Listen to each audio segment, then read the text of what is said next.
Hello జర్రాగి ఈ video చూసిపోండబ్బా! Video చూసాక like చేసి షేర్ చేయండి. వ్యూవర్‌షిప్ మంచిగా ఇస్తున్నారు కానీ లైక్ చేయట్లేదు, షేర్ చేయట్లేదు, సబ్స్క్రైబ్ చేసుకోవట్లేదు. 3 చేసుకోండి. ఇప్పుడు మేము ఈ వీడియోలో ఏం చేస్తున్నామంటే గారెలు చేసుకుంటున్నాం. గారెలు ఎలా చేసుకోవాలో ఈ వీడియోలో చూసేయండి.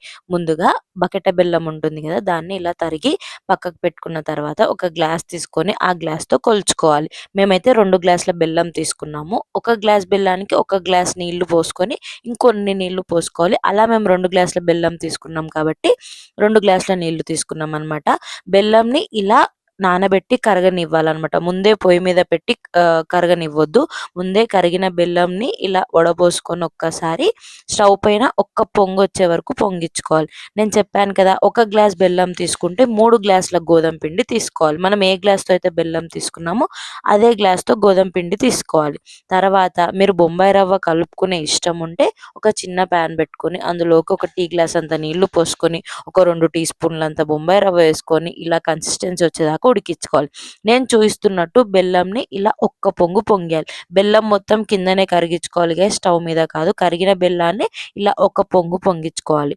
ఇలా పొంగించుకున్న బెల్లంలో మనం ముందుగానే తీసి పెట్టుకున్న గోధుమ పిండిని ఇలా కొద్దిగా వేసుకుంటూ కలుపుకుంటూ ఉండాలి. అలాగే మనం ఉడికించుకున్న బొంబాయి రవ్వను కూడా ఇలానే కలుపుకోవాలి. ఇలా కలుపుకున్న తర్వాత అది మంచిగా థిక్‌గా ముద్దలాగా చపాతీ పిండిలాగా అవుతుంది కదా! అలా వచ్చే వరకు కలుపుకోవాలి గైస్. ఈ గారెలు ఎప్పుడు చేసుకోవాలంటే ఈరోజు మనం పిండి కలిపి పెట్టుకుంటే నెక్స్ట్ డే చేసుకుంటే చాలా బాగొస్తాయి. మీకు నువ్వులు ఇష్టం ఉంటే కూడా నువ్వులు కలుపుకోవచ్చు. ఇలా మా మమ్మీ చూపిస్తున్నట్టు కొంచెం కొంచెం పిండి తీసుకొని ఇలా చపాతీలాగా ఇలా పిసికి మంచిగా రౌండ్‌గా చేసుకోవాలి. మీ ఇష్టం గైస్, ప్రెస్ పీట ఉంటే అందులోకి కొద్దిగా చిన్న చిన్న ఉల్లలు పెట్టుకొని చేసుకోవచ్చు. లేదా ఇలా చపాతీలాగా రుద్ది మన దగ్గర మౌల్డ్స్ ఉంటాయి కదా! ఆ మౌల్డ్స్‌తోనే ఇలా షేప్స్ లాగా కూడా కట్ చేసుకోవచ్చు. పిల్లలు ఇష్టంగా తింటారు కాబట్టి మా మమ్మీ అయితే ఇలా స్టార్ షేప్‌లో, ఫ్లవర్ షేప్‌లో కట్ చేసిందనమాట.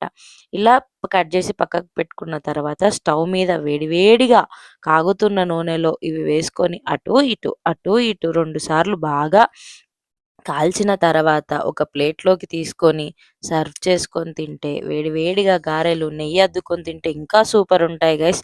చాలా అంటే చాలా టేస్టీగా, ఎక్కువ స్వీట్ లేదు. చాలా మంచిగుంది. నేను చెప్పిన కొలతలతో చేసుకోండి. కరెక్ట్‌గా వస్తుంది. ఇది గైస్ ఇవాల్టి వీడియో. మీకు నచ్చినట్లయితే లైక్ చేసి, షేర్ చేసి, సబ్స్క్రైబ్ చేయండి. ఇంకో వీడియోతో మళ్ళీ కలుస్తాను. Thank you. Bye bye.